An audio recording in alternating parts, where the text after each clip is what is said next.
Albanian Oda Podcast me Gjemi Agaj.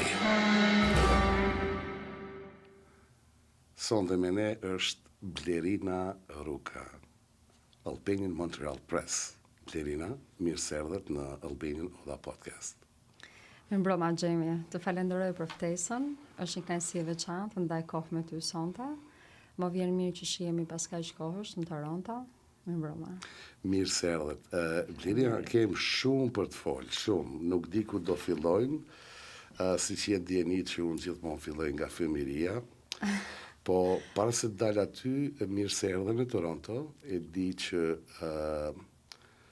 keni ardhur për një mision shumë të mirë. Keni promovimin nesër të fondacionit më të ri që quhet Artist Foundation. Ne do flasim edhe për këtë, por do fillojmë me Blerinën, atë vajzën e re, atë vajzën nga Peshkopia, po ku ishte? Do më lejosh, ne bëm bashkë një tur tek Oda Podcast. Unë jam shumë e mrekulluar nga gjithë investimi që ke bërë për realizimin e projektit tënd, edhe të Ervinit gjithashtu, komplimentet për zemër të atë dyve. E në mungesë të pranisë time në ditën e promovimit të Oda Podcast, sigurisht që jam shumë e mrekulluar nga gjithë detajet, dekori, ngrohtësia, mirësjellja, po edhe prezantimi i gjithë idesë suaj për të krijuar një podcast tipik, shumë modern, në të njëjtën kohë me tradita, duke ruajtur traditën me detaje shumë thelbësore. Unë shikoj gjëra mjaft delikate që ka përfshirë edhe Shqipërinë, edhe Kosovën, diasporën, elementet të kaluarës që do të rrinë, do të mbeten gjithkohën me ne, dhe jam shumë e lumtur që jam sot me ty këtu. Ju përgëzoj të dyve djema, punë e bukur, punë e paqë. Shumë faleminderit. Ne I dojmë këto komplimente. Më vjen mirë. Ervini jo janë mos e të merituara, Ervini jo shumë po ngëzon kur I dëgjoj këto komplimente. Faleminderit shumë Blerina, faleminderit, jemi munduar, besoj që dhe ja keni dal. Kjo është më rëndësi, është kënaqësi ta ndëgjoj. Ende jem në zhvillim e sipër me ca ide tjera, ca detaje tjera, po gradualisht besoj që do mbrim aty ku jem nisur. Jam e bindur. Blerina, fëmiria ime. Po, du me ditë, unë gjithmonë kam një obsesion, kisha me thënë, për jetën në Shqipëri vitet kohë sistemit, nga që ne nuk ishim qasje, edhe si ishte fëmiria e Blerinës? Unë kam lindur në qytetin e Burrelit. Kam jetuar aty deri në moshën 11 vjeçare. Ka qenë një periudhë, kam kujtime të bukura. Ishte një kohë që kishte një socialitet mes fëmijëve, një qytet me origjinën e vet, me traditat e veta. Unë vi nga dy prindër që babai im është me origjinë nga Burreli, me një familje me tradita dhe zakone, doke, gjithçka ishte e lidhur ngushësisht me origjinën e qytetit.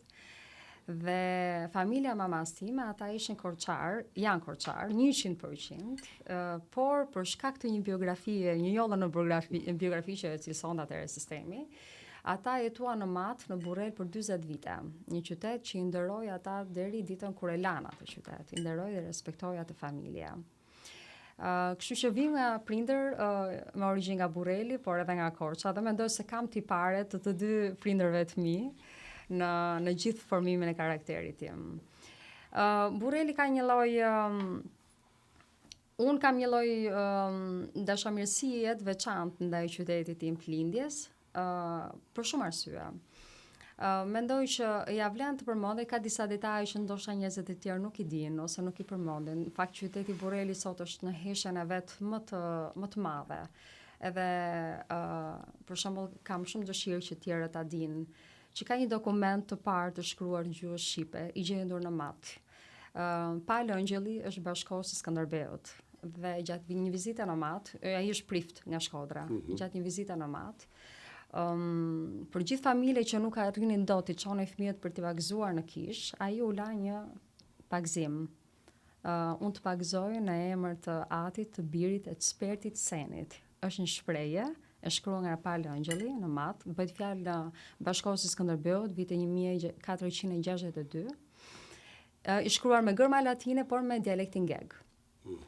Dhe kjo ka mjaft kode zbërthimi sepse u gjenda aty dhe çfarë doni njerëzit të bënin me një logo pagëzimi të tillë nga një prift i krishterë në një qytet që sigurisht fillisat e veta kanë qenë krishtera, por sigurisht pas utopimit u bë musliman si pjesa modërnuese e Shqipërisë.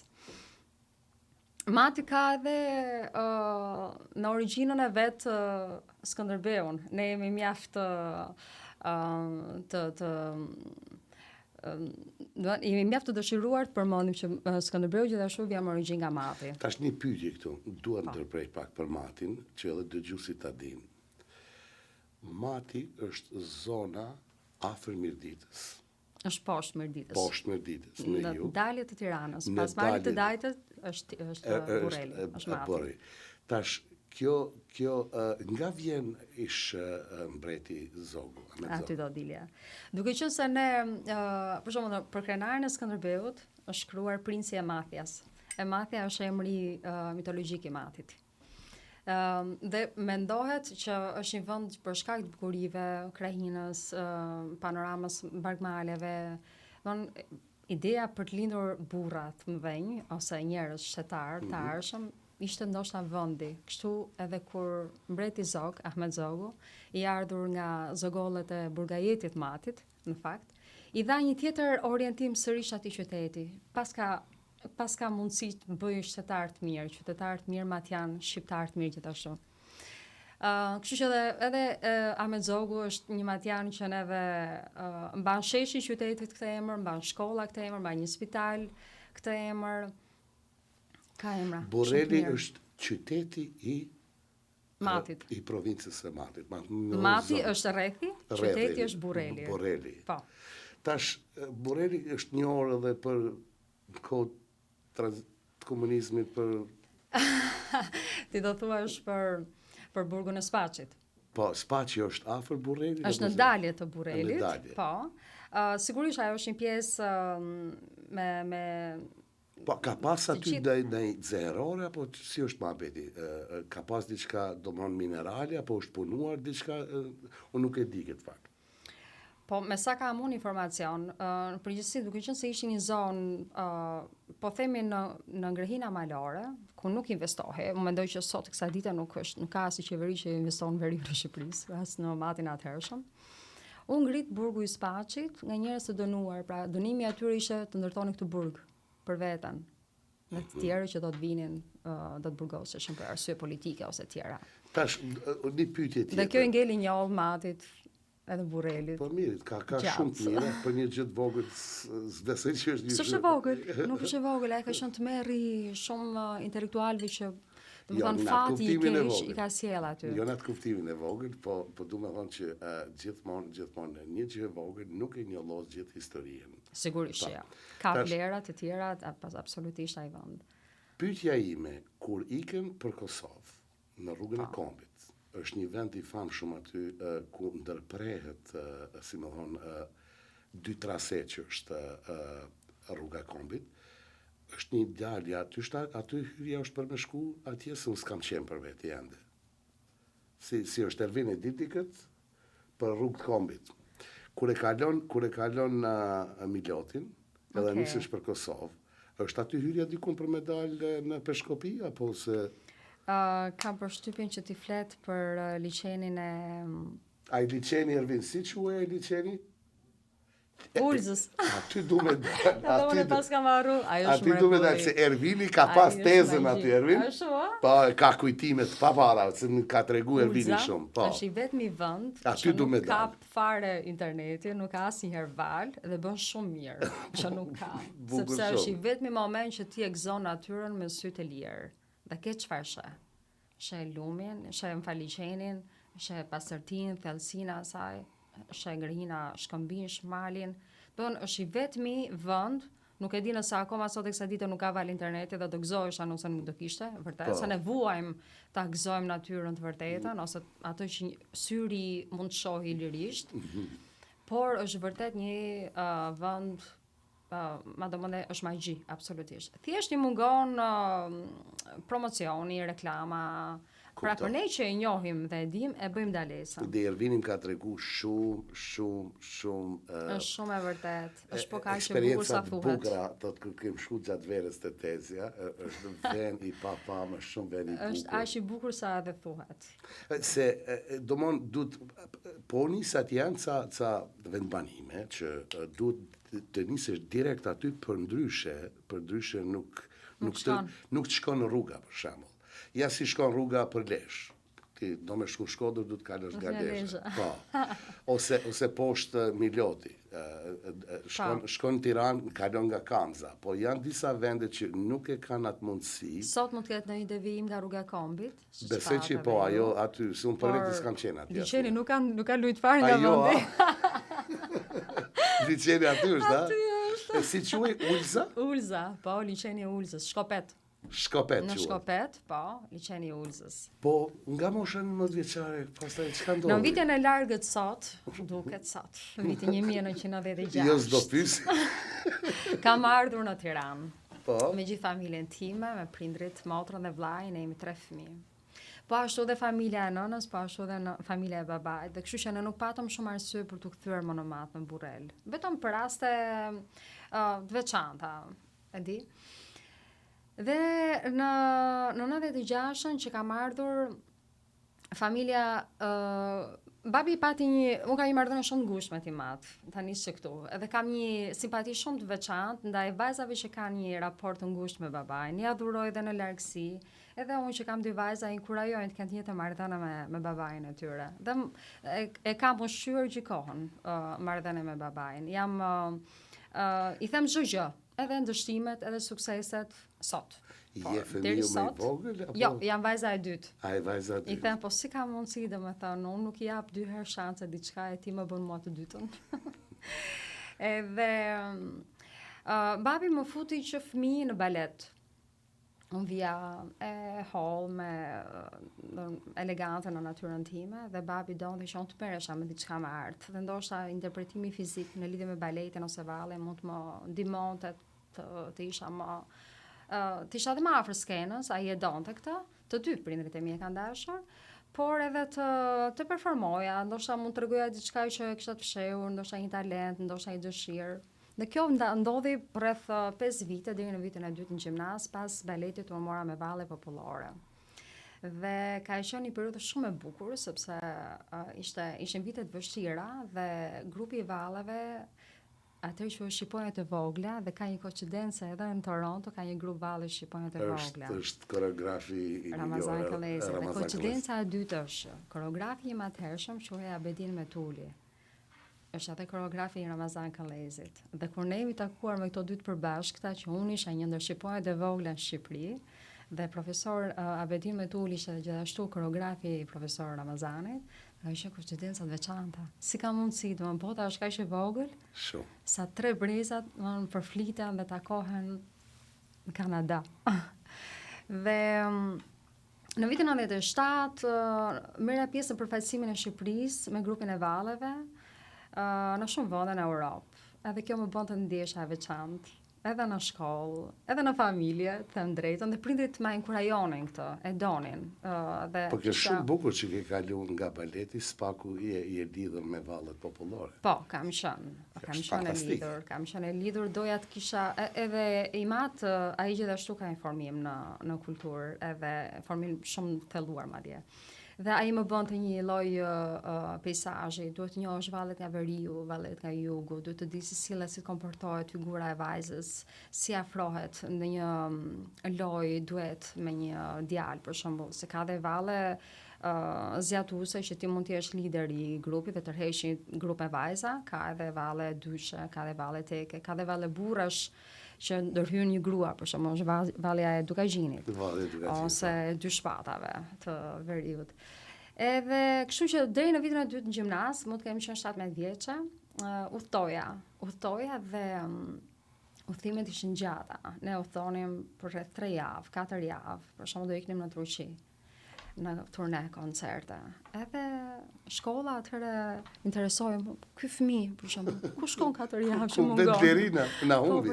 Dhe e mbaj mend mirë, atëherë nuk kishim as pasaporta, as liri lëvizje, dhe ne aplikonim me një të drejtë nga Ministria e Arsimit që lëshoi apostafat për disa fëmijë të veçantë që kishin arsye si ne, që mund të thonim të shoqëruar me koreograf ose me një drejtor shkolle ose me një ekip të rriturish.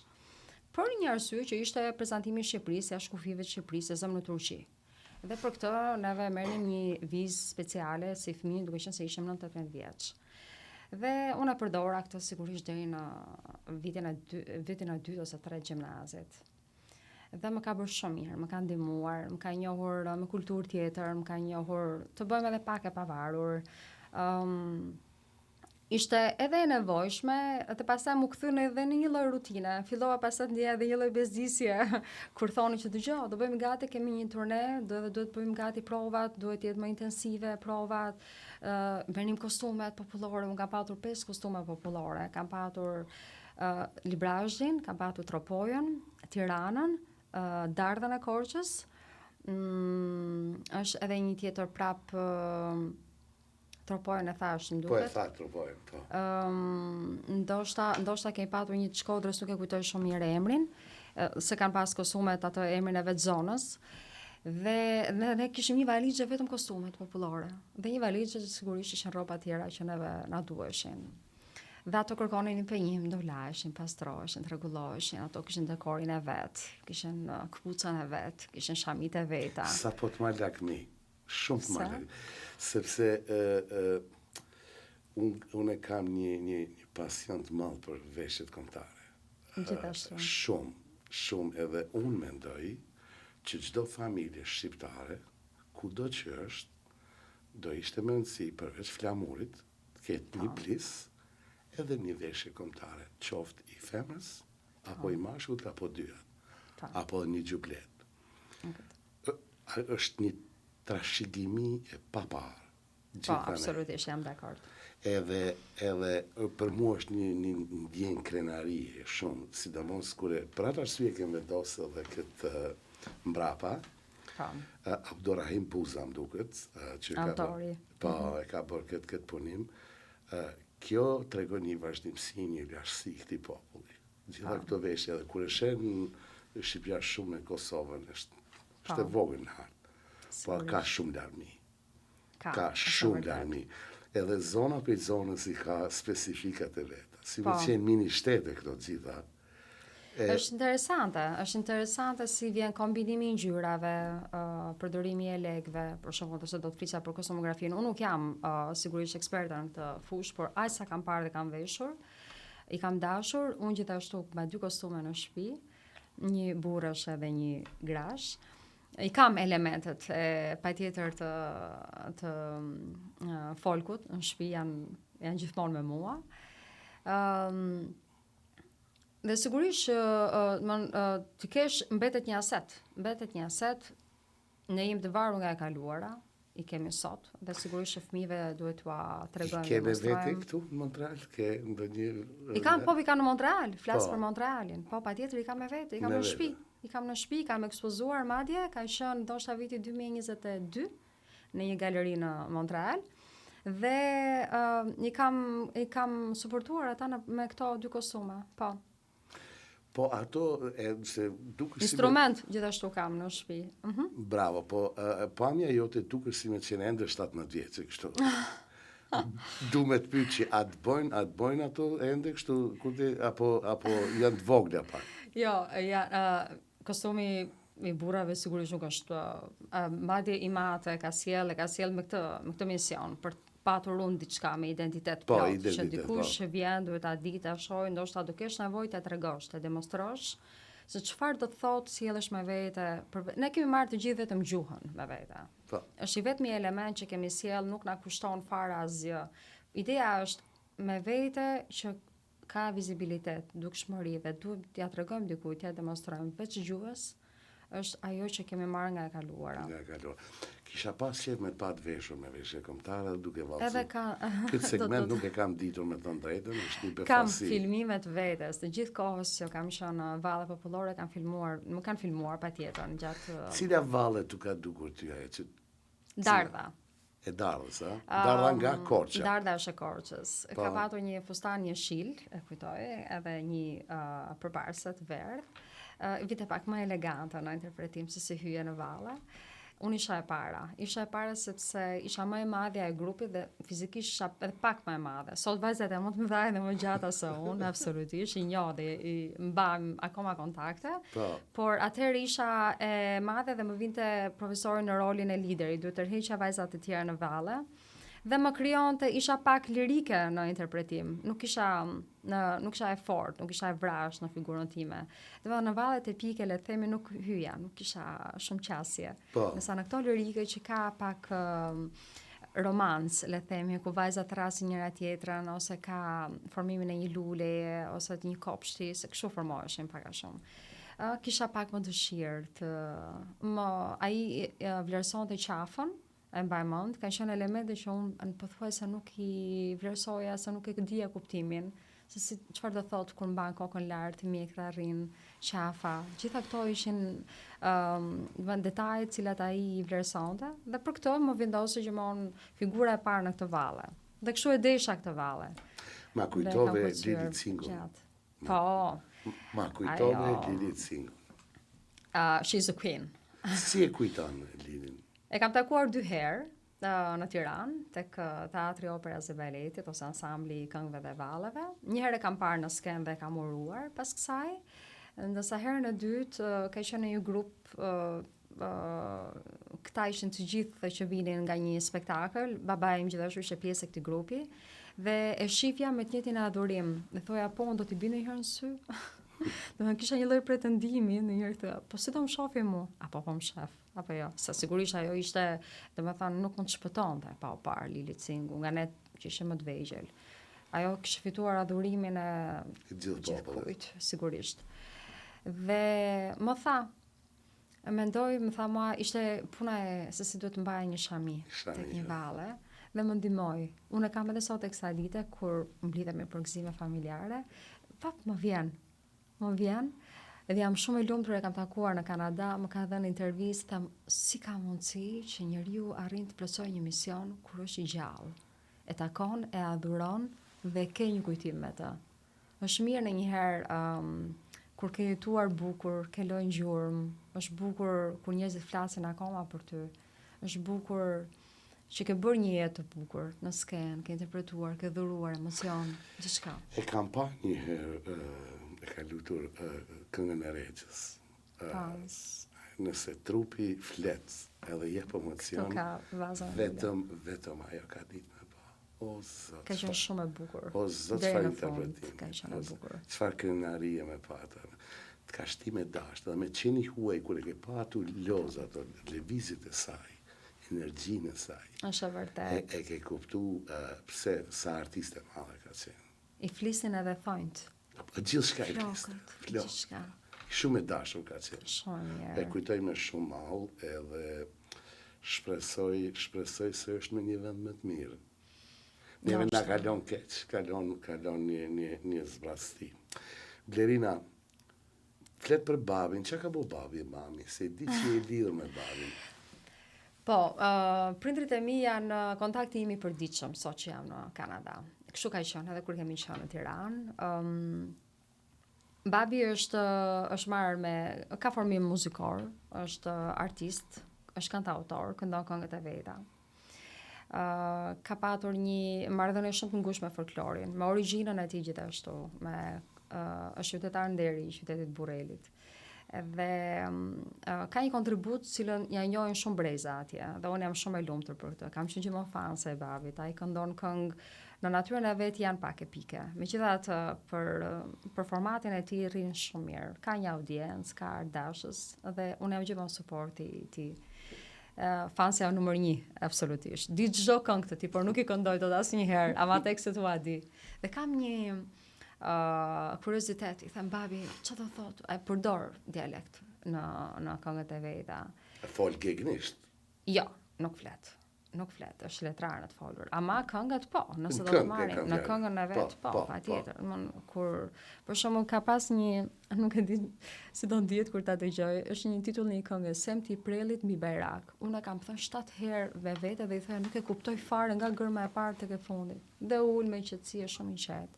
Dhe më tregon që Semti është një grupim burrash pas lufte, kur vendosin çfarë do bëjnë, ku vend, kë do lirojmë, kë do pushtojmë, kë do çarmë, çdo luftojmë. Prelli është zona, mbi Bajrak është ku vihet, zona e vendosur zonë mbi një mal, kupton.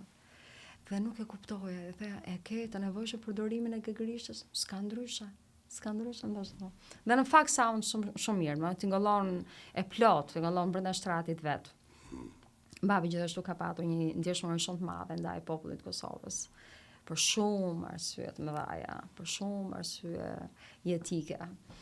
Ai ka kënduar këngë që mund të kenë ngritur unë me mendimin tim edhe sa kam parë shesha në këmbë, ka qenë kënga e Saboletinit. Po.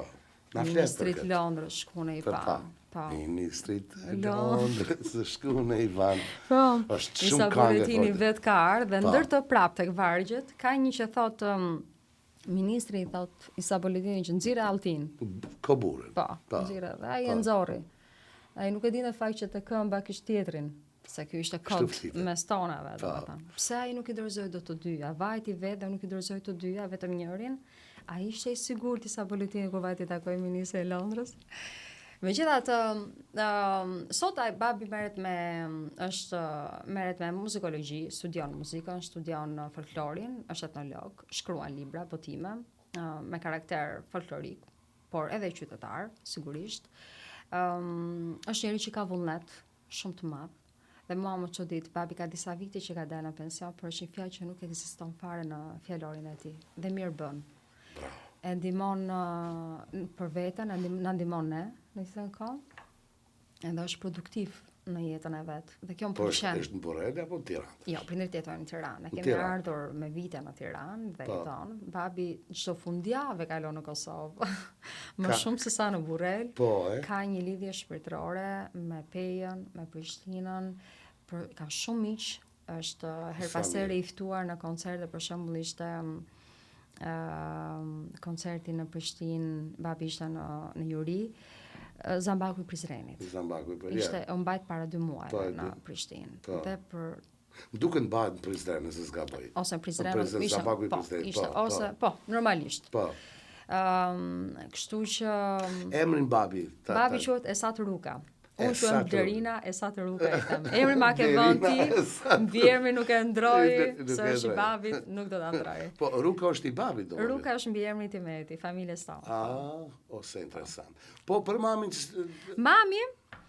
Mami është një vajzë korçare, e cila e rritur në Burrel, i ka gjetur ekuilibrat e shumë e qetë, natyrën e vet është shumë e kulturuar.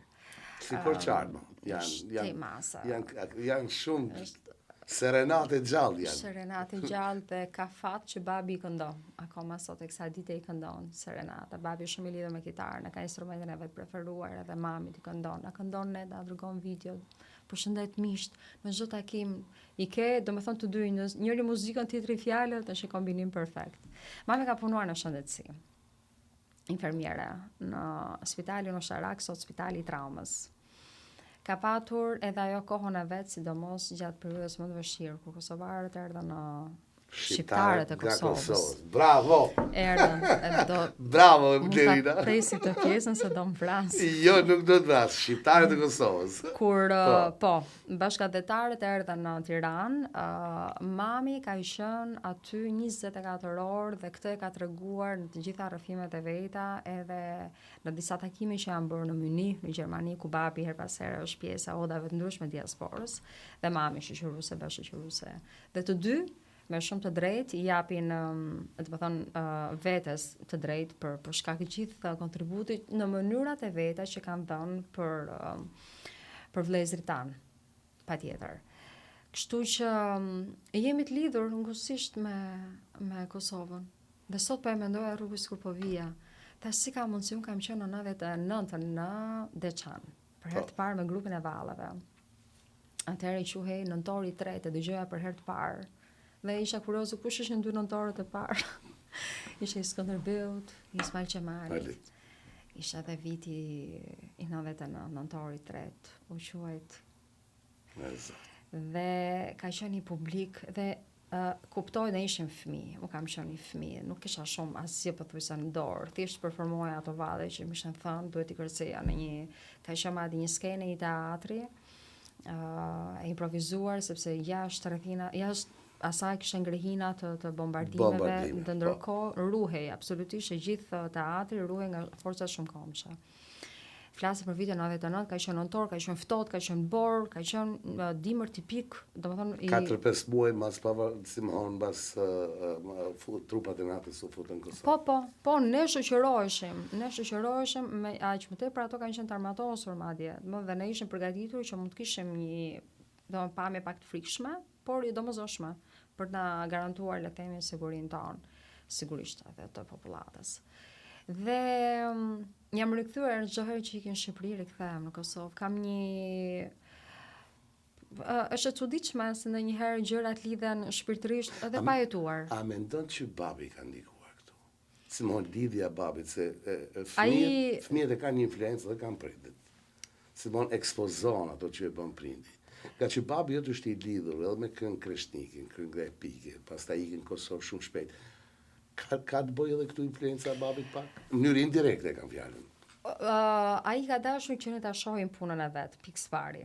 Ka dashur ta shohë çfarë bën ai në jetën e vet, pse ka një konsistencë në punën e vet. Ishte këmbgulës në llojin e artit që bënte por nuk ka qenë këmbgulës në audiencën që kërkonte. Ishin ata që e donin atë. Dhe unë ose edhe të trenë fëmijët kemi patur kuriozitet çfarë ndodh në një aktivitet, për shembull në Kosovë.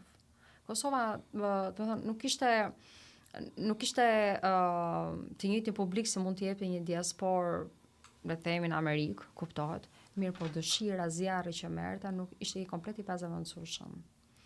Dhe me kohën, me vite nga interpretues muzike, këngë, babi filloi të ndryshonte pozicionin e tij, bëhej antar jurie, kryetar jurie, dhe ne kishim kuriozitet, për çfarë do shkosh? Ka koncert vallesh. Dhe unë doja, unë isha e para që rendja mas këtyre, doja ta dëgjoja, ta ndiqja, ta shifja, ta kuptoja. Dhe ka qenë nuk ka qenë ai na orientonte le të themi për të njohur edhe ne kulturat ndryshme, qoftë edhe i qyteti tjetër, jo më të një vendi tjetër. Donte ta preknim, ta shifnim, të ishte një gjë e zakonshme jona, që kishte lindur me ne, që duhet rronte tek neve, që duhet ta preknim, të ndjenim emocionet vërteta. E di, televizori është shumë i thjeshtë, është një ekran i shesht.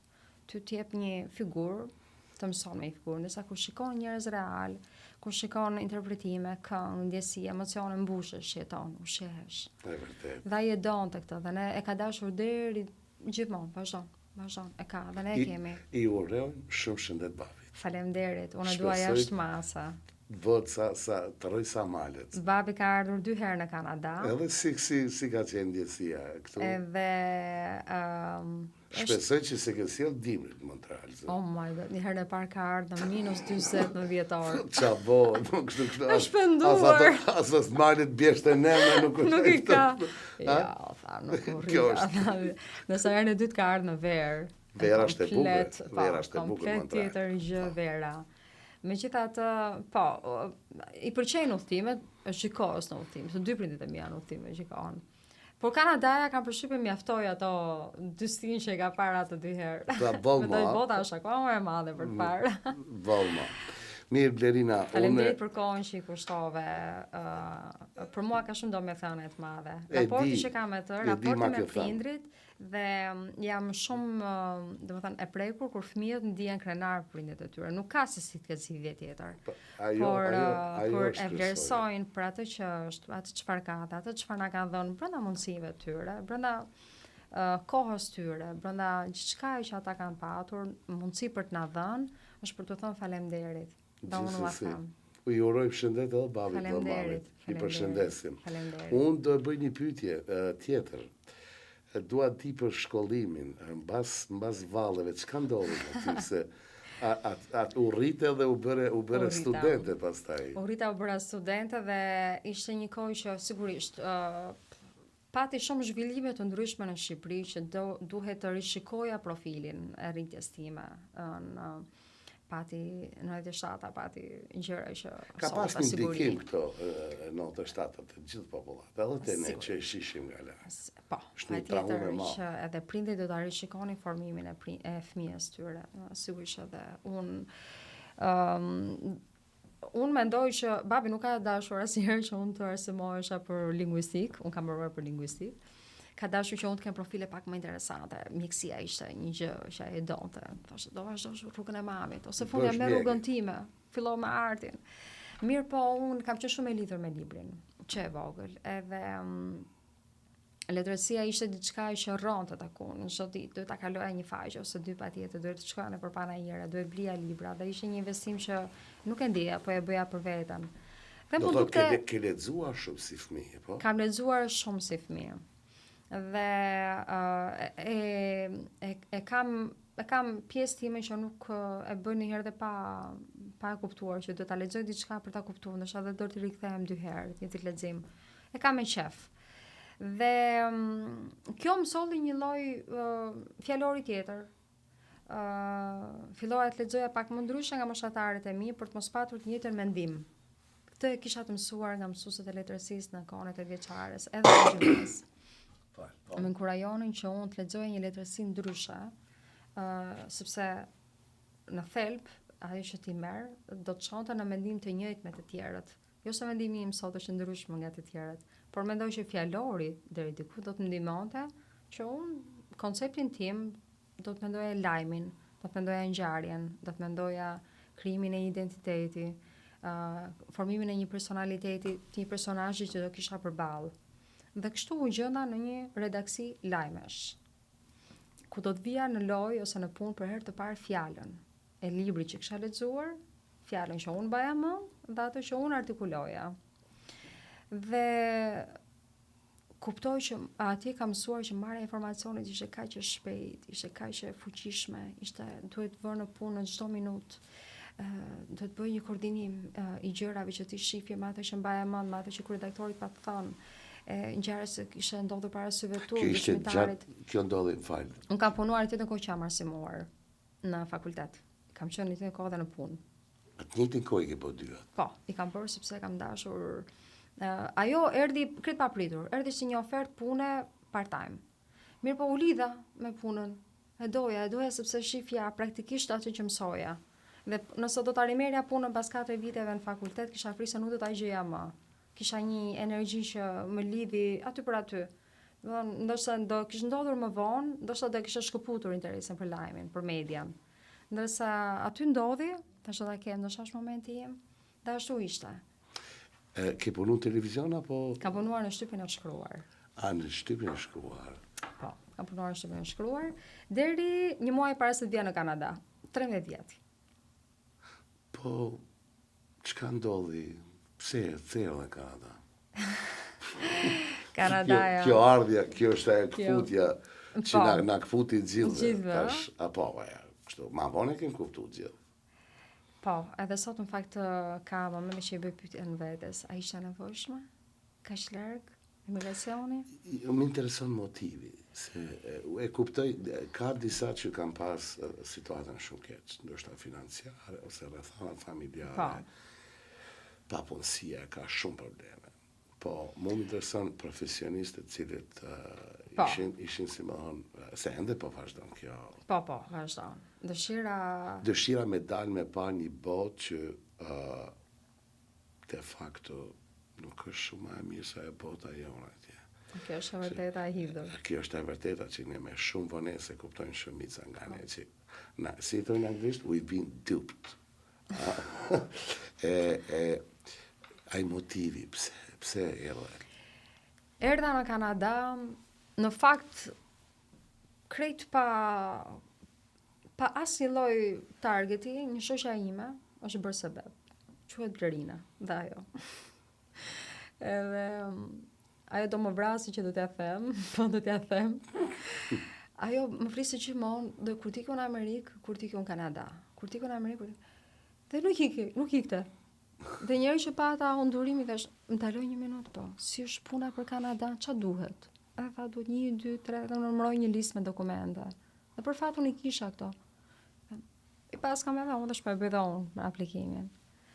Unë kam 8 vite sot e gjysëm që jam në Kanada. Blerina nuk erdhi asnjëherë. Dhe unë i them sot mos u mërzitje, më e lumtur, trust me. Aty ku je më e lumtur. Dhe fort kjo. Ajo nuk Ajo erdhi. televizi, Blerina tjetër jo. Ajo nuk erdhi asnjëherë në Kanada. Unë erdha mbas 7 viteve që u pranua aplikimi më në fund, edhe shumë e cejakeve. Do të thënë erdha. Dhe erdha me mendimin, nuk e kisha marrë shumë seriozisht, të them drejtë, nuk e pata studiuar si planore, çfarë ndodh në emigracion. Njeriu duhet të bëjë disa pyetje vetes përpara se të nisë një projekt kaq madhor, ti bën një hap shumë të madh. Kjo është hap shumë i madh. Domethënë ngrej një familje nga një shtet në një kontinent, nga një kontinent në një kontinent tjetër, e kupton? Por ti duhet marrësh parasysh disa gjëra, gjuha, kultura, shoku kulturor ka shumë i folur këtu. Dëgjuesia, bilingualizmi ishte një must që ti duhet ta. Po pse vendoset në Montreal? Sepse unë pata bërë në shkollë të mesme, një shkollë frankofone, Aleanca Franceze, dhe mbaja një diplomë të njohjes gjuhës. Që Do të e ke njohur frangjishtën ti para se. Po, e kam njohur, ka qenë një gjuhë që unë e kam bërë gjithë jetën, dhe gjithë jetën kam folë vetëm anglisht. Domethënë, jeta Edhe ma thuaj ndjesinë. Në Si doli vitet e Kanada? para nuk kam qenë e kënaqur me jetën. Nuk përshtatesha dot. Nuk vajzat ishin të vogla, më merrte goxha kohë dhe energji preokupimi ndaj fëmijëve. Nuk e kisha kthyer akoma syt tamam tek vetja. Dhe pastaj ishte pandemia, u bë prapë e vështirë. Mua më dukte sikur në Kanada isha vendi më izoluar. Njerëzit ishin strikt ndaj qeverisë, ndaj thirrjeve qeverisë, dhe ti të bëje frikshme dalje, kontakti, reagimi. Kështu që vonë mu desh të merresha realisht me veten, siç sot mendoj që po merrem me veten.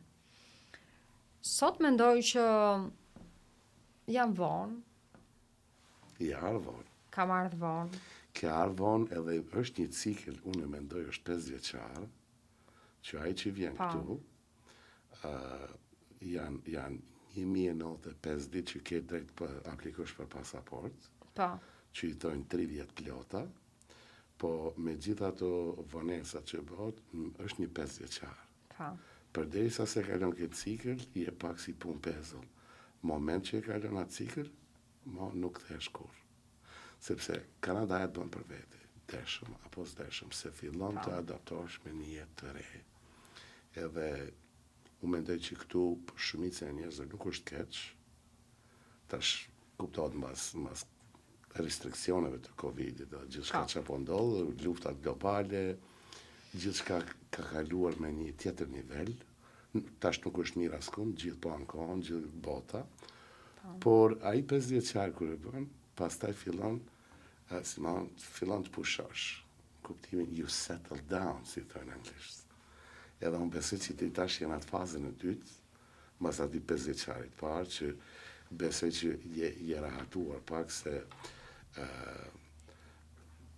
ke filluar ti jesh aktiviste shumë e madhe në komunitet, se ne do të flasim edhe këtë, se është shumë e rëndësi, edhe mu m'intereson se nuk duron të flas për Albanian Montreal Press. Si ndodhi që fillove me Albanian Montreal Press? Albanian Montreal Press ka qenë shpëtimi i viteve të para. Në doja diku të shkarkoja diçka që nuk po e merja dot nga jashtë. Doja të shkruaja, doja të njëja njerëz, të gjeja një mënyrë që të njëja njerëz, krijoja kontakte. Më duheshin kontaktet shqiptar, më duheshin të flisja, të kërkoja, të dija, të më dinin. Dhe ajo ka qenë një faqe shumë e thjeshtë në fillimet e veta. Sigurisht që ka ndryshime të mëdha nga me sot. Ajo ka 8 vite. Që muajin e 2 që unë kam ardhur në Kanada e kam marrë për atë faqe. Më fal. Dhe më krijua si një lloj oazi, qetësie, deri në momentin që njerëzit filluan të kishin një lloj impakti, do më thonë, e shifnin, ose më komplimentonin deri diku. Unë kisha pak droje të nxira veten 100% në fillimet e mia, nuk e dija kush qëndronte pas faqes. Kush e lexonte, kush e klikonte, kush e bënte like për shembull, kush e pëlqente atë punë. Dhe kjo ka qenë një dyshimi im deri vonë. Le të themi 2 vitet e para nuk kam dashur të ekspozohem, se nuk e dija fare cila ishte audienca, them drejtën. Nuk e njihja diasporën, nuk e njihja mirë çfarë do thotë komunitetet shqiptare në provinca të ndryshme. Edhe kuptova që ti me rritjen edhe me kalimin e kohës forcon bindjen, forcon njohjet, forcon kërkesën ndaj vetes. Kështu që faqja sot, për fatin tim, unë jam shumë e kënaqur që ajo ka emra interesante në përbërjen e vet, ka një përmbajtje interesante në raport me komunitetin. Qëndron gjithmonë afër ngjarjeve komunitare, takimeve, organizimeve, emrave, gjithçka që përbën në realitetin ton, për dishmërinë ton, cila do qofshin ngjarje të mira, ne kemi pasur edhe ngjarje të rënda në komunitet. Dhe ato janë raportuar në Albanian Montreal Press. Nuk bëhet fjalë për një rritje shikueshmërie apo klikimi. Është një gjë organike që unë kam me Albanian Montreal Press. Çuditërisht, nuk e kam menduar ndonjëherë ta mbyll, dhe as nuk e mendoj, por mendoj çfarë i duhet, me çfarë do t'i shërbej të arris, ta ndryshoj, t'i jap formë, ta formsoj. Dhe për këtë her pas here të ras karaktere të ndryshme. Mund të jenë vështirë për mua për të kuptuar ose për ta hartuar qoftë edhe pyetjet. Xhemin do ta marr në intervistë, një e para punës do ta bind pse duhet jetë ai në Albanian Montreal Press. Kur unë ta bind, tash unë do të mësoj veten, do t'i përshtas pyetje që i përkasin karakterit të Xhemit, që e përfaqësojnë Xhemin, e gjen veten. Dhe ajo merr kohë, merr energji. Dhe Xhemi më ka kthyer përgjigjet. Unë i kam marrë kohë atij për përgjigjet që më ka kthyer. Dhe pastaj është pjesa e impaktit të publiku. Si duhet ta sjellun këtë bashkëpunim, kohë që kemi marrë në njëri tjetrin për të realizuar këtë intervistë? Merr kohë për zotë. Ta sjellin audiencë, që ata ta shohin, ta njohin, ta kuptojnë, ta lexojnë, të njohin Xhemin, të dinë përgjigjet e tij, pyetjet, ideologjinë e tij, ose gjithçka që ne kemi folur rreth një teme të përcaktuar, që mund të jetë aktuale, mund të jetë personazh, mund të jetë profil biznesi, varet se cili ka qenë formati. Po, ende vazhdon me Albanian Montreal Press, edhe unë të uroj sukses aty. Faleminderit. Shpresoj që do jetë si një lloj stafete e komunitetit shqiptar në Montreal. Faleminderit. Se është me rëndësi aktivizmi jot të mos dalet.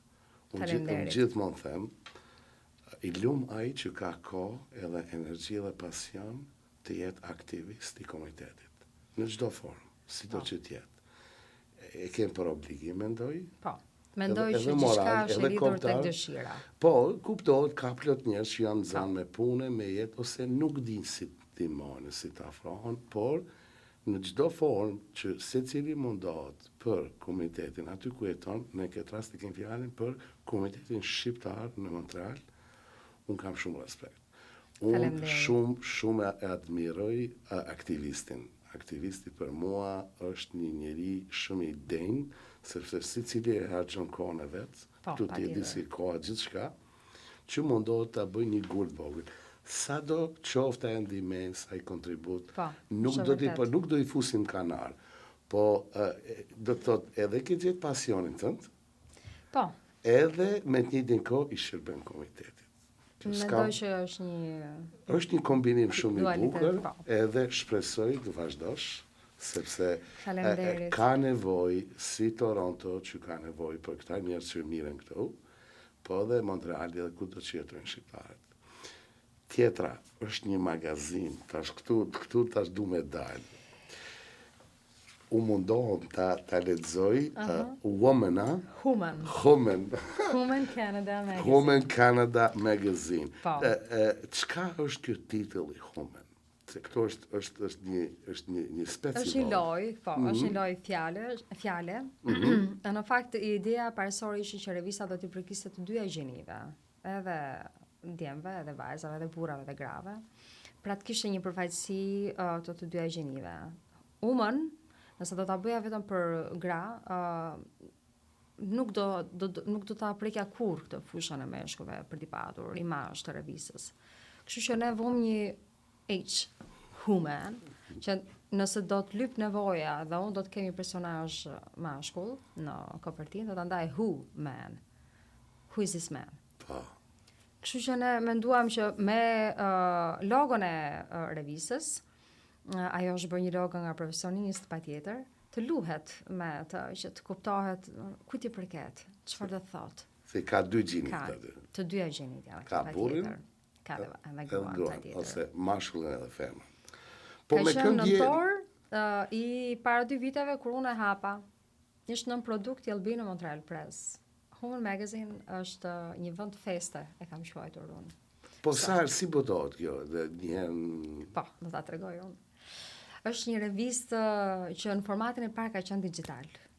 Mirë po shumë shpejt u bë print. Sepse ato që kanë qenë në kopertinë kanë dashur ta shohin veten edhe të printuar, jo vetëm digital. Ka kënaqësi me pa veten. Ka kënaqësi, sepse ne gjithë jetojmë në periudhën e digitalizimit, gjërat ecin shumë shpejt, informacioni, marrja e informacionit, po kush ulet lexoj? Merita e takon atij që ulet lexon dhe shfleton. Shfletimi dhe i librit, edhe i revistës, edhe i gazetës, do të ngjelë gjithmonë një emocion ndryshe. Është një emocion ndryshe. Sepse të ul dhe ti impenjohesh për ta lexuar, për ta parë. Shumë e vërtetë.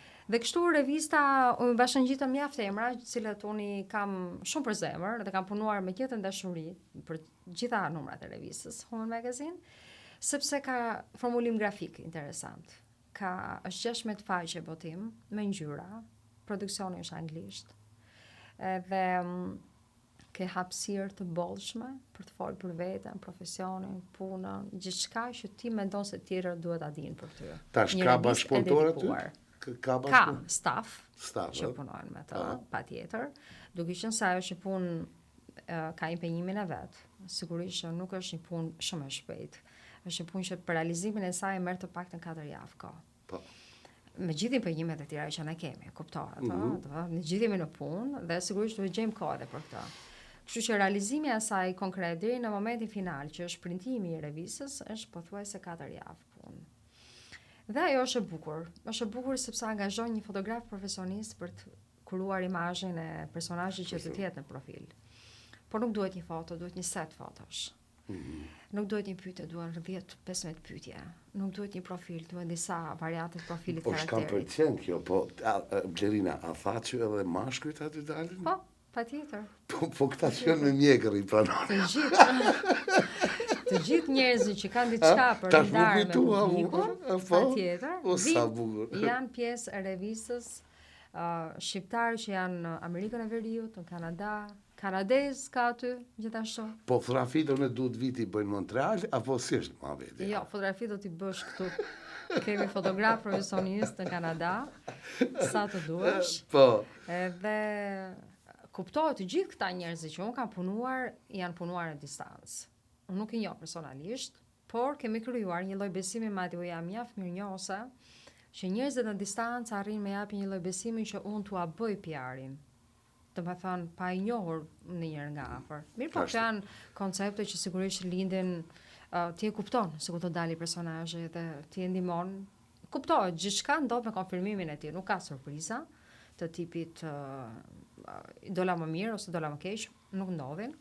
Mirë po, bjetë një lloj dakordësie, se cilat do të jetë standardi i profilit personazhit që ofrohet ose ftohet në revistë. Po unë të rëj sukses dhe për këtë. Faleminderit. Për atë kam nevojë. Jo. Sukseset e revistës. Gjithsesi edhe një përkrahje edhe nga komuniteti shqiptar, në kuptimin edhe moral, po edhe financiar, do ishte besoj mirë, sepse këto e kanë kostën e vetë. Edhe unë du të ndaj me ty një element shumë interesant. Kur e filluam me Ervinin, Oden, ne kishim një koncept se që do bëjmë. Ullëm, biseduam, në ndihmoj edhe nipi im, Donat Agaj, është për momentin duke studiuar doktoraturën në Norvegji. Tha gjash ndihmojun e Foundation, tha do ndihmoj unë, tha me ba, si ma një lloj biznes plani. Edhe u futaj, pastaj unë së bashku me Ervinin filluam gjithë rrugtimin tonë, edhe sponsorët tonë që unë i falenderoj pa fund, po nuk do t'i nëmëj gjithë tash, gjithë ditë shumë shpejt të gjithë do t'i përmend, në ndihmuan edhe e mori një vit kohë, t'jem këtu. Ka lodhe, ka sakrificë, ka droj, ka gjithë shka, por me pasion edhe i te kalon një tjetëri. E kuptoj. Se ne bëjmë edhe nga pasioni për të bërë diçka të bukur. Po, patjetër. Spari për shpirtin tonë, se është diçka brenda që ka shty me bë Albania Montreal Press. Pastaj edhe magazin. Po të njëjtën kohë unë mendoj që ne i shërbejmë direkt apo indirekt komunitetit tonë. Sigurisht. Edhe ne jemi një gurë, sa do i madh i vogël, s'është me rëndësi, thash, me rëndësi është qëllimi është i mirë. E kuptoj.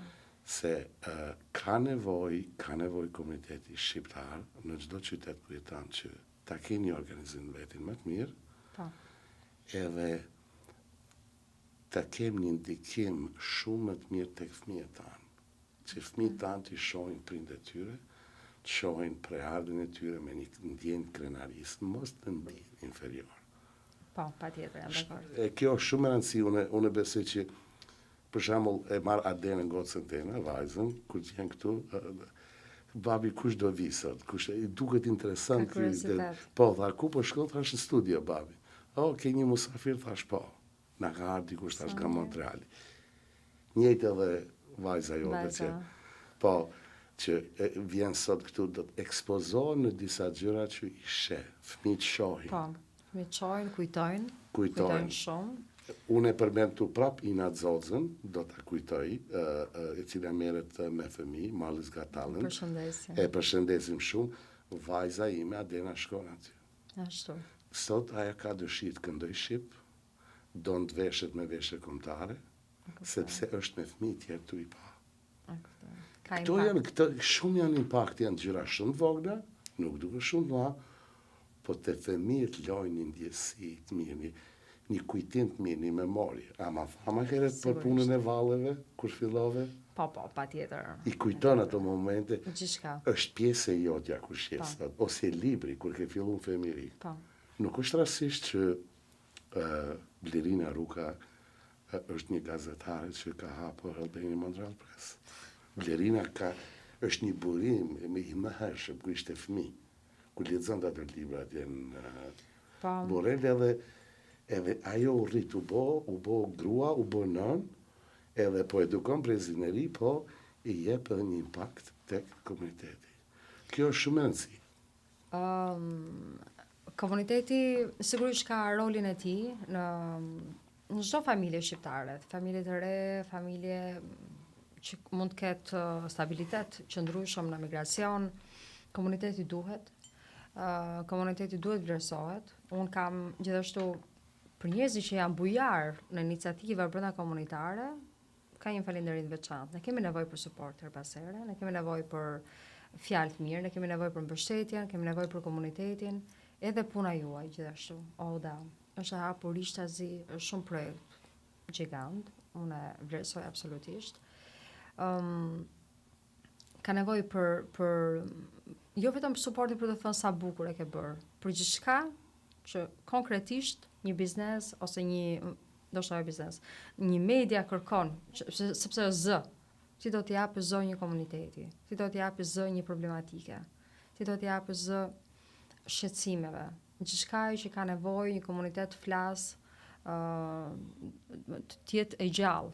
Dhe për këtë ti ke nevojë për shumë faktorë të jashtëm ose të brendshëm. Ke nevojë, që thua vetë, për burimet e tua si njerëz, se ti një njerëje, patjetër, ke nevojë për suport, qoftë edhe ideologjik, qoftë edhe financiar, qoftë edhe për në çdo aspekt, nuk bëhet pa Dhe prandaj duhet një komunitet. Prandaj kërkohet mbështetja e komunitetit, një shoqate ose një bashkësie ose nuk janë gjëra kaq të thjeshta këto që ne bëjmë ne. Janë gjëra që janë të brendshme që vijnë, patjetër. Ne ju japim kohën, u japim energjinë, u japim fjalën atyre që ftojmë e na vinë, siç kam ardhur dhe unë sot, ashtu kam ftuar edhe unë të tjerë dhe duhet vlerësohet. duhet vlerësohet, duhet jetë patjetër në listën e parë të gjithçka që bëhet në komunitet. Unë pajtohem me ty edhe siç e din, unë të kam ftuar edhe në të hapjen tonë. Po, në mungesën e asaj dite, të kam thënë që sigurisht në Toronto nuk është kaq afër me ne. Jo. Ama sot që erdha dhe e pash, jam mjaft e lumtur që ti ke bërë një punë kaq të bukur. Bashkë me Ervinin, të dyve ju përgëzoj për çdo detaj që ju keni futur dhe mbani emrin Oda. Unë të falenderoj qysh atëherë kanë dhënë, do ishte kënaqësi me arë në intervistë, ende pa fillu me intervista, edhe më ke thonë po. Po, patjetër. Se është rrezik, më thonë dikujt, ky pe hapo nuk di ç'a bën ky, po ai rrezikun e kaluam, ne filluam, e mbajtëm fjalën, edhe ti e mbajt dhe jem gëzuar që të kem sonte këtu. Faleminderit, kam thënë kënaqësi ata unë. Por arsyeja e ardhjes është edhe një. Po. Dua të flasim për Artist Foundation. Po. Kjo është një detaj që duhet ta dim, sot është datë, çfarë datë jena? Datën 20 duket. E 1 sot. A sot 21, po që kam një ditë mbrapa. Ke kohë kom. Mirë, lej, sot që kjo regjistrohet, si më thonë, me këtë datë, në ditën e nesme, që i bi data 22, është promovimi i Artist Foundation. Na flet për këtë lutë. Arsyeja e parë është Arta Rexhepi. Është një vajzë që si pjesë më dërmuese të komunitetit unë vetëm jam shkruar me të. Dhe kemi krijuar një lloj simpatie për njëra tjetrën me vëmendje në këtë formë. Arta Rexhepi jeton në Halifax? Po, në Nova Scotia. Po, Nova Scotia. Po. Është vajzë e një familje shumë të nderuar dhe të njohur, për cilët rastësisht nuk kam shkruar. Zeqira Rexhepi gjithashtu ka qenë pjesë e Albania Montreal Press për shkak të ekspozitave të ndryshme që ka bërë. Babajnë e ka piktor. Dhe po, është i ati. Po i ati. Si të kthehemi prapë tek raporti i vajzës me babajën, unë gjithmonë për baballarët nuk e di se pas kam një lloj debulesa. Kështu ka ndodhur edhe për zotin Rexhepi. Nuk e pata hasur, nuk e pata anuhatur në fakt që ishte i ati i artës. Dhe kur i janë bërë bashkë, madhomedha për një event, dhe aty e kam kuptuar. Dhe pastaj në zërimin e familjes kuptohej që pas ka element shumë interesant kjo familje. Arta ngriti një ide për hapjen e fondacionit ku gjithashtu mua u bëri pjesë e saj dhe jam falënderuese. Jam unë edhe Iliriana Latifi nga Montreali. Fondacioni ka një mision interesant. Do të promovohet nesër në konsullatën e Republikës Kosovës këtu në Toronto. Vajzat janë bërë bashkë për shumë arsye. Janë bërë bashkë për të kënduar, kemi grupe vajzash që kërcejnë, kemi vajza që interpretojnë bashkë, kemi dhe vajza që bëjnë një fondacion si ky. Ka një mision interesant për gjitha gratë dhe vajzat që kanë një histori untold story, një histori të patreguar. Fillesat janë për gratë e ikura dhunshëm nga lufta. Sigurisht që ajo ka dhënë goxha hapësirë këtij momenti. Është i trishtueshëm, është i dhimbshëm, është një memori që gjithë kemi nevojë ta kemi, po edhe nuk kemi nevojë ta kemi në kujtesën tonë. Mirë, po gjërat duhen thënë, duhen ditur, duhen çuar në vend disa gjëra. Dhe për këtë ajo ka ngritur një board, për mendimin tim, i kualifikuar. Dhe për fatin tim të mirë, jam edhe unë pjesë e saj. Dhe secila në profilin e tyre do t'japi një kontribut patjetër për mirëmbajtjen e këtij fondacioni, i cili nesër sigurisht do t'japi gjithë fjalën edhe do shpalosi programin e saj.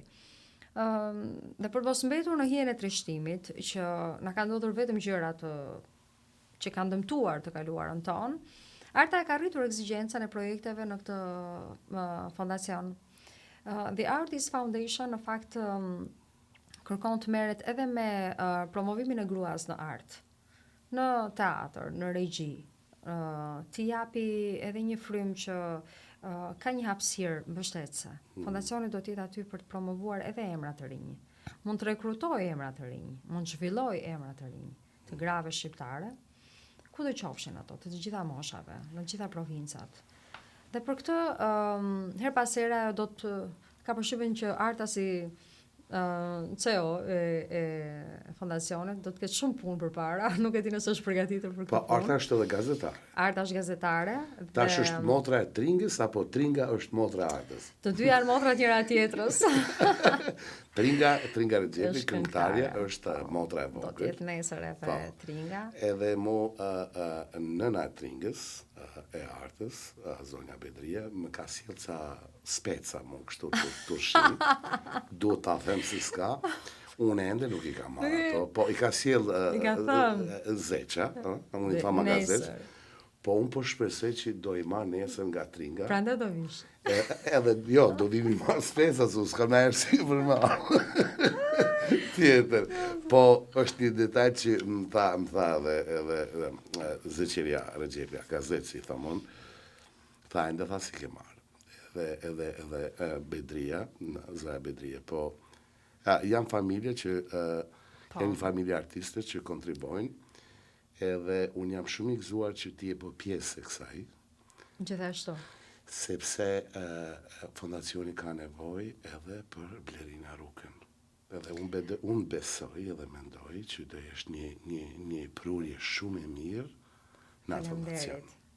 Të falemderit. Në fakt, në emrat që janë në bord të fondacionit, janë disa prej tyre unë kam punuar Rishtazi edhe për Albina Montreal Press. Është një njëjta histori, unë gjithmonë kam njohur njerëzit në distancë. Dhe më vjen mirë që i kam takuar aty, kam parë, dhe kemi folur. Her pas here në bëjmë takime gjatë fundjavave. Sa janë total? Sa është numri i bordit? Mund të jemi bërë 9, kam përshtypjen? 9, Po, vajza dhe gra që punojnë, që japim një farë kontributi, është komplet në filesat e veta. Po, e di, kjo është promovimi i parë, si më thamë. Unë kam shumë besim që do t'jetë një gjë e veçantë, është e veçantë. Unë nuk pata dëgjuar më përpara nëse kishte një fondacion aq më tepër grash ose vajzash në Kanada. Arta e bëri, shumë mirë që e bëri, edhe do t'jetë mirëmbajtja e sa do t'jetë një koordinim i mirë mes njerëzve të cilët dinë të marrin përgjegjësitë e realizimit i projekti konkret. Kështu do të jetë atë nesër, ne gjithë kemi punuar secila për të sjellë diçka nga vetja për të realizuar të tërën e promovimit. Po, një detaj, pse është artistë? Artistë, do më ka të bëjë edhe me artë? Po, ka të bëjë edhe me artë, sepse ta thash ata më përpara. Në fakt, arta, përveç se pjesës historive të patreguara të grave, kërkon të promovoj, por edhe të inkurajoj gruan brenda në artë. Në gjitha gjinit që arti ka, në vetë piktur, edhe në teatr, edhe në regjizur, edhe në këngë, kështu që do të ngrej ekipe të tjera, të cilat do t'i vinë në ndihmë zgjerimit të fondacionit, krijimit të personazheve të reja, por edhe zhvillimit definitiv të projekteve që ajo ka, që janë mbartë. Është do t'jetë një gjë shumë e bukur. Kjo do mbahet nesër, që i bie data 22 nëntor në Toronto, tek Konsullata e Republikës së Kosovës. Unë shpresoj që do jem aty dhe unë juroj shumë sukses e mbarësi për këtë iniciativë edhe për mundin që e ke marrë të vish nga Montreali, për ata që si din është 5 orë vëzitje, nga ato nëse shkon 80-90 dhe 100 orë. Sa është maksimumi, 110 ka një segment. është një 400 sa kilometra, 400... Ishte 582 nga Montreali. Shaf këtu. Para 20 vjetë 400, Arvin? Jo. Shifë aty në Google, inflacioni pas ka kapa. Unë juroj shumë sukses për këtë, edhe Blerina të falenderoj nga zemra që gjete kohën, e mbajte fjallën edhe na erdhe, na nderove në odën tonë. Gjemi, unë ju falenderoj të dyve, ju edhe Ervinit, për gjithë kontributin që keni fillestar dhe me të ardhme shumë të mirë, me odën, për gjetjen. Ju falenderoj për kohën që ndatë me mua të dy sot. Ishte goxha e rëndësishme që të kalonim një kohë me cilësi, për mendimin tim e tillë ishte. Dhe ju uroj më të mirat të dyve në projektet tuaja, por edhe në komunitet. Gëzuar edhe festat e nëntorit. Shumë faleminderit, gëzuar aty festat e nëntorit, edhe si ishte WH? Who man? Who man, Who is this man? Who is this man, Ajo shumë e bukur. Blerina Ruka, shumë respekt. Gjemi Aga, të falenderoj me zemër. Edhe unë e ty gjithashtu, edhe suksese me Albania Montreal Press, me Human Canada Magazine dhe me Artist Foundation. Faleminderit shumë. E vlerësoj. Faleminderit.